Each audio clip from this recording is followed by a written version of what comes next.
Hello everyone, welcome back to लविस नाटक। तो आज हम लोग स्किल इनहेंसमेंट कोर्स से कम्युनिकेशन इन एवरीडे लाइफ का जो कि आपके सेमेस्टर 1 के लिए होने वाला है, जो आपका प्रैक्टिस सेशन है। बेसिकली हमारे पास 3 यूनिट है, पर ये हमारा प्रैक्टिस सेशन है स्पीकिंग स्किल। इसको डिस्कस करने जा रहे हैं।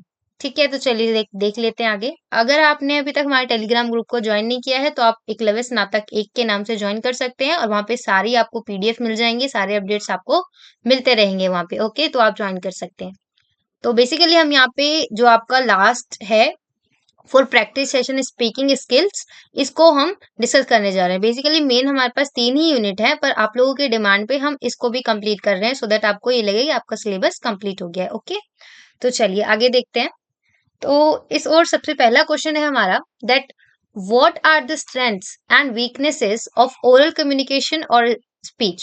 स्पीच या फिर ओरल कम्युनिकेशन के कौन से स्ट्रेंथ्स होते हैं और वीकनेसेस क्या होते हैं। क्योंकि हम यहाँ पे ओरल कम्युनिकेशन की बात कर रहे हैं या फिर किसी स्पीच की बात कर रहे हैं, तो यहाँ पे ध्यान दीजिएगा कि स्ट्रेंथ क्या हो सकता है। सबसे पहला स्ट्रेंथ तो यही हो सकता है कि जब आप बातें करते हैं, कम्युनिकेट करते हैं, तो क्या होता है ना कि हमारी बातें ज्यादा जल्दी तुरंत समझ में आती है। हमने तुरंत बोला, समझ में आ गया। और हमारे साथ ये भी ऑप्शन होता है हमारे पास कि जब हम बोल रहे होते हैं तो हम तुरंत किसी को टोक सकते हैं कि सॉरी, हमें ये समझ में नहीं आया, आप इसको दोबारा बताएंगे, क्लेरिफाई कर देंगे दोबारा, ऐसा होता है। राइट। तो ऐसा हो सकता है ओरल कम्युनिकेशन में, ये इसके स्ट्रेंथ हो जाते हैं। ठीक है, और इसको हम नॉन वर्बल लैंग्वेज में कम्युनिकेट कर सकते हैं। ठीक है, और facilitate to can be corrected mind midway to take a different approach. कोई दूसरा अप्रोच लेने के लिए तुरंत बीच रास्ते में भी उसको जो है कम्युनिकेशन के बीच में ही इसको ठीक किया जा सकता है, दूसरा डायरेक्शन जो है दिया जा सकता है। राइट। और साथ ही साथ economical and less time consuming. ऐसे टाइपिंग करने में या फिर जब हम टेक्स्ट किसी को करते हैं या मैसेज करते हैं तो हो सकता है उसमें ज्यादा टाइम लग जाता है। कोई ऑनलाइन नहीं है, किसी के पास टाइम नहीं हो रहा, कुछ बिजी है, रिप्लाई नहीं कर रहा, तो उसमें थोड़ा टाइम लगता है। बट जब हम ओरल कम्युनिकेशन करते हैं तो हमारा फेस टू फेस कम्युनिकेशन हो रहा होता है, और हमें फीडबैक भी तुरंत मिल रहा होता है, और कुछ अगर समझ में ना आ रहा हो तो हम तुरंत पूछ सकते हैं। राइट। और इस वजह से क्या होता है, हमारा टाइम कंज्यूम भी कम होता है। ठीक है, और helps in building interpersonal relationship. जो एक दूसरे की रिलेशनशिप होती है उसको भी हेल्प करता है बिल्ड करने में। ठीक है। और इसी के साथ साथ जब हम वीकनेसेस की बात करते हैं तो हमारा वीकनेस यही हो जाता है, जैसे हम टेक्स्ट मैसेज कर रहे हैं या किसी को मैसेज करते हैं, मेल करते हैं, तो उसका क्या होता है, हम उसका डॉक्यूमेंटेशन कर सकते हैं, उसको रिकॉर्ड करके या अपने पास रख सकते हैं। परंतु आप जो बोलते हैं वो आपने एक बार बोल दिया, उसको आप रिकॉर्ड नहीं कर सकते हैं। वो एक बार आपने जो भी बोला वो खत्म हो गया, तो यही बात है कि हम इसको डॉक्यूमेंट नहीं कर सकते हैं, ये हमारी वीकनेस हो जाती है। ठीक है।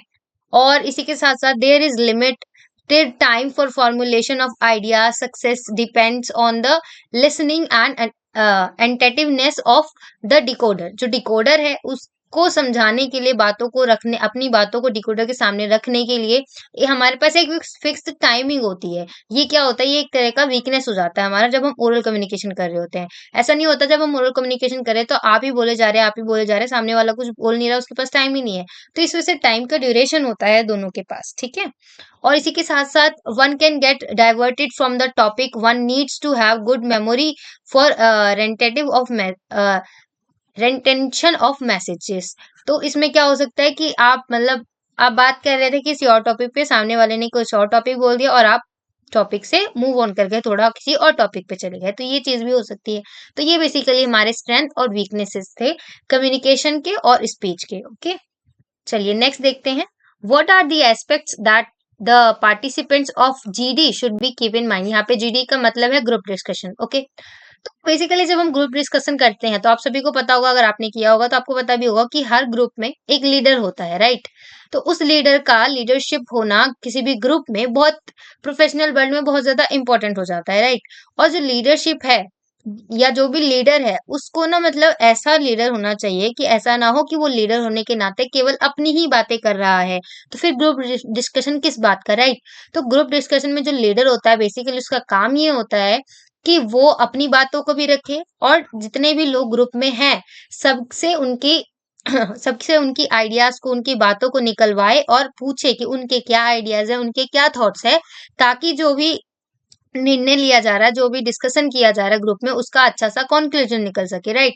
तो इस वजह से ये जो लीडर होता है उसका बहुत ज्यादा इंपॉर्टेंट रोल हो जाता है, ठीक है। और इसी के साथ-साथ ये भी होता है कि ग्रुप डिस्कशन में मोस्टली केसेस में क्या होता है, जो पार्टिसिपेंट्स होते हैं would be eager to create the right initiative. उन सभी के मन में यही चल रहा होता है कि हमारे पास हमारा जो भी इनिशिएटिव है बिल्कुल अच्छा निकले, राइट आए, ठीक है। ये सभी के अंदर इच्छुक होते हैं, ये ग्रुप ग्रुप डिस्कशन में जितने भी लोग होते हैं, ठीक है। और it is true that a leader initiates the discussion. ये ट्रू है कि जो लीडर होता है वो इनिशिएट करता है, डिस्कशन को आगे बढ़ाता है और सबके थॉट्स आइडियाज को निकालता है, ठीक है। और सबके सामने पेश करता है और उसमें क्या गलत है क्या सही है वो हो पाता है, ठीक है। तो ग्रुप डिस्कशन किसी भी कंक्लूजन को, अगर अच्छा कंक्लूजन चाहिए तो अच्छा माना जाता है ग्रुप डिस्कशन को। और साथ ही साथ आपको ये भी कहा जाता है कि आपको ग्रुप स्टडी करनी चाहिए, जिससे पढ़ाई में भी आपको और ज्यादा अच्छे इफेक्टिव रिजल्ट्स देखने को मिल सकते हैं, राइट। और इसी के साथ साथ but along with speaking what you think on the given topic, it is also important to listen to what others have to say about the topic so that discussion continues। ऐसा ना हो कि आप ग्रुप डिस्कशन कर रहे हैं और अपनी ही बातों को रख रहे हैं सामने, सामने वाले को बोलने नहीं दे रहे हैं। तो ग्रुप डिस्कशन का मतलब ही यही होता है, सभी अपने अपने थॉट्स को, आइडियाज को रखेंगे ताकि जो भी डिस्कशन हो रहा है वो कंटिन्यू हो सके, आगे बढ़े, राइट। और इसी के साथ साथ इन अ GD it is evident that there will be many views which will be diametrically opposite to each other, diametrically opposite, ठीक है। तो हो जाता है कई बार ग्रुप डिस्कशंस में कि आप ग्रुप डिस्कशन कर रहे हैं, सामने वाले के कुछ और थॉट्स है, आपके कुछ और थॉट्स हैं, और तो कई बार अपोजिट भी हो जाता है एक दूसरे के, परंतु कंक्लूजन जो है वो अच्छा निकल पाता है, क्योंकि आपने अलग अपना पॉइंट ऑफ व्यू रखा, सामने वाले ने अलग पॉइंट ऑफ व्यू रखा, तो ग्रुप में जो भी पॉइंट ऑफ व्यू सही होगा उस पर निर्णय लिया जाता है, राइट। इसी के साथ तो जो ग्रुप डिस्कशन होता है तो बहुत ज्यादा इंपॉर्टेंट हो जाता है। There may be some participants in group discussion who is or are not so vocal as the rest, a leader would also ask for their opinions, right. तो कई बार ग्रुप डिस्कशन में ऐसे लोग भी होते हैं जिनको मतलब ज्यादा इंटरेस्ट नहीं होता, बस वो थोड़ा बहुत बोलते हैं, तो इस चीज में जो लीडर होता है वो हेल्प करता है और उनसे उनकी ओपिनियंस को पूछता है ना। और in other words a leaders role in GD means group discussion is to control the discussion and give it a direction by accommodating others views and reach conclusion।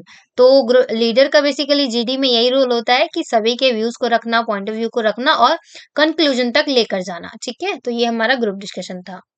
तो चलिए नेक्स्ट देखते हैं, What are the things should be kept in mind while facing an interview? ये बहुत ज्यादा important हो जाता है आप सभी के लिए कि जब आप इंटरव्यू देने जा रहे हैं तो ऐसी कौन सी चीजें हैं जो आपके माइंड में होनी चाहिए जब आप इंटरव्यू दे रहे हैं, राइट। तो देखते हैं हम।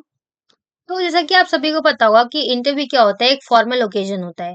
तो फॉर्मल ओकेजन के होने के नाते आपको अपने आप को प्रेजेंट भी फॉर्मली करना होता है, आपका ड्रेसिंग सेंस भी फॉर्मल होना चाहिए, आप जो बोल रहे हैं वो भी फॉर्मल होना चाहिए। ऐसा ना हो कि आप फ्रेंड्स की तरह वहां जाके कहते हैं हाय ब्रो कैसा मतलब ऐसा नहीं होता इंटरव्यू में, राइट। आप हेलो सर, हेलो मैम ऐसा बोलते हैं, राइट। और आपका जो प्रेजेंटेशन होता है वो भी फॉर्मल होता है ताकि आपका जो इम्प्रेशन है वो अच्छा बन सके, आपके लिए give a nice impression about you, right. ये होता है। और इसी के साथ साथ सेकंड आप ये ध्यान रख सकते हैं कि it is essential to have the attitude to which the people in the interview board panel and not to do anything that would make them feel that you are rude or overconfident or aloof। मतलब वहां पे अगर आप interview में जा रहे हैं तो आप सभी को वहां पे विश करें, अच्छे से विश करें, ठीक है। और ताकि वहां पे जो लोग हैं उनको ये ना लगे कि आप बहुत रूड है या फिर फूल है एकदम, आपको कुछ नहीं मतलब आता नहीं है या फिर कुछ ज्यादा ही ओवर कॉन्फिडेंस है आप, ऐसा ना हो। इस वजह से वहां जाके आप सभी को विश करें, है ना। और इसी के साथ साथ it is a pre requested that you know your subject well. मतलब आप जिस भी चीज से रिलेटेड इंटरव्यू देने जा रहे हैं उसमें आप ये जरूर ध्यान रखें कि आप जिस भी जगह जा रहे हैं उसके बारे में जान के जाएं, जिस सब्जेक्ट से रिलेटेड इंटरव्यू देने जा रहे हैं उसके बारे में कम से कम इतना तो पढ़ के जाएं कि आपके पास जो भी क्वेश्चन आए उसके आंसर्स आप इंटरव्यूअर को दे सके, उसके रिस्पॉन्स आप कर सकें, ठीक है। और इसी के साथ साथ often interviewers ask you questions about your personal life which should be answered tactfully without dwelling much of your personal life। कई बार इंटरव्यूज में क्या होता है ज्यादातर वो आपके पर्सनल लाइफ के बारे में पूछते हैं। Tell about yourself, kindly brief about yourself, right. तो आप मतलब उसमें अपने बारे में बताते वक्त इतना भी ज्यादा मत बता दे कि आप अपनी पूरी पर्सनल लाइफ के बारे में बता रहे हैं कि कल आपके साथ क्या हुआ था, आप दोस्त के साथ घूमने गए थे, नहीं, ऐसी चीजें नहीं बताते हैं। तो इस चीजों का ध्यान रखना है कि अपने बारे में बताना है तो कौन सी चीज बतानी है और कौन सी नहीं बतानी है। ओके। और इसी के साथ-साथ क्या होता है कि questions which are of general nature needs to be answered with confidence, and it is essential as interviewers try to figure out if you are aware about things apart from your subject. कई बार interviews में ऐसे भी question आते हैं कि आपके subject से related ना हो, परंतु वो अवेयरनेस से रिलेटेड होते हैं। तो मतलब इंटरव्यूअर जो है वो ये भी चाहते हैं कि सिर्फ आप अपने सब्जेक्ट के बारे में पढ़ के आए हैं, आप अवेयरनेस रखते हैं कि नहीं। तो आप अपने अंदर अवेयरनेस भी रखें थोड़ा बहुत, क्या चल रहा है आसपास, न्यूज़ क्या है वगैरह वगैरह।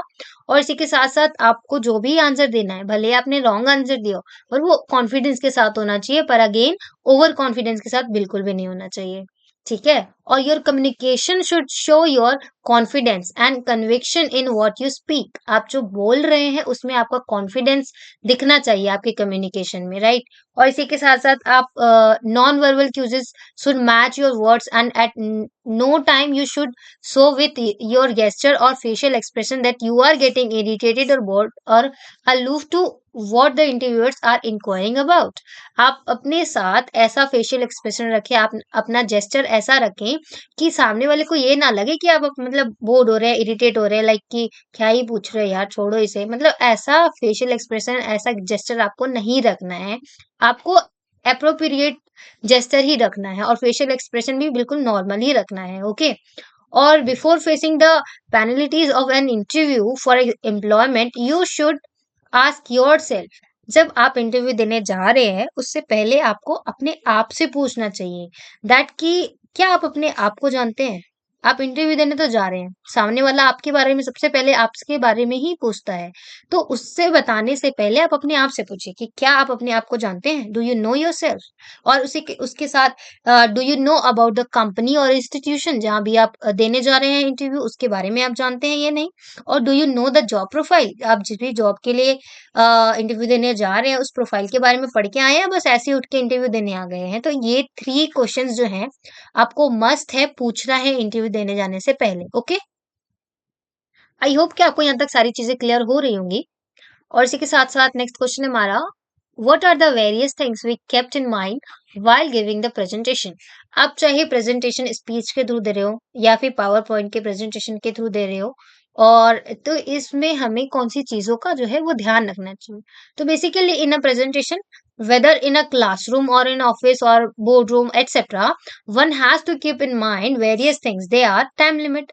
first of all हमारे पास टाइम लिमिट होता है, राइट, कि हमारे पास 1 ही घंटा या आधा ही घंटा है, हमें उतने में ही अपने आप को टाइम लिमिट है हमारे पास। तो हमें उस चीज में अपने आप को टाइम लिमिट के अंदर ही ऐसी स्पीच तैयार करनी चाहिए, ऐसा मतलब प्रेजेंटेशन देना चाहिए ताकि हमारे जितने भी इम्पोर्टेंट टॉपिक्स हैं उसमें सारे कवर हो जाएं उस टाइम लिमिट के अंदर और कोई बोर भी ना हो, राइट। और बिकॉज लिखा हुआ है ना यहाँ पे, usually in a presentation there is a time limit given and one should try to wrap up one's presentation within that times, as there should a discussion post presentation about what you presented, ताकि जो आपने presentation दिया है उस पर discussion भी हो सके प्रेजेंटेशन के बाद, राइट। तो आपको टाइम लिमिट के अंदर ही अपना मतलब सारी चीजें कंप्लीट कर लेनी चाहिए। और इसी के साथ साथ prepare your self by writing. Presentation में क्या होता है, हमें बोलना होता है, तो आप ये पहले से भी लिख सकते हैं कि आपको क्या क्या बोलना है, पर ऐसा भी ना हो कि आप ऐसे ना रट्टू तोते की तरह बोल रहे हो, ऐसा भी नहीं होता, ठीक है। मतलब थोड़ा सा प्रैक्टिस आप पहले से प्रिपेयर होकर जाइए प्रेजेंटेशन देते वक्त। ओके। और इसी के साथ साथ often the framework of the presentation is crucial within the audience so that they are aware of the framework one is following during the presentation। तो आप जिस भी प्रेजेंटेशन जिस भी टॉपिक पे दे रहे हैं उसका फ्रेमवर्क ध्यान रखिए अपने माइंड पे, आप इतने तो अच्छे से क्लियर हो उस चीज में कि आप उसका प्रेजेंटेशन दे रहे हैं, और अगर किसी ने सामने से कुछ पूछ लिया या कुछ मतलब पूछ लिया तो आप उसका रिप्लाई दे पाए, राइट। तो ये ऐसा फ्रेमवर्क जो है आप अपने माइंड में रखिए, ठीक है। और इसी के साथ साथ non verbal cues are very important during the presentation, as one's body language, facial expression, posture etcetera. आप प्रेजेंटेशन के थ्रू ऐसा ना आप हाथ पे हाथ रख के बैठे हैं, खड़े हैं और बस बोल रहे हैं। तो आपका जेस्चर, आपका प्रेजेंटेशन, एक्सप्रेशन, फेशियल एक्सप्रेशन खास करके अच्छा होना चाहिए, आपका पोस्चर अच्छा होना चाहिए, ठीक है। और speaks a lot about what one intended to से।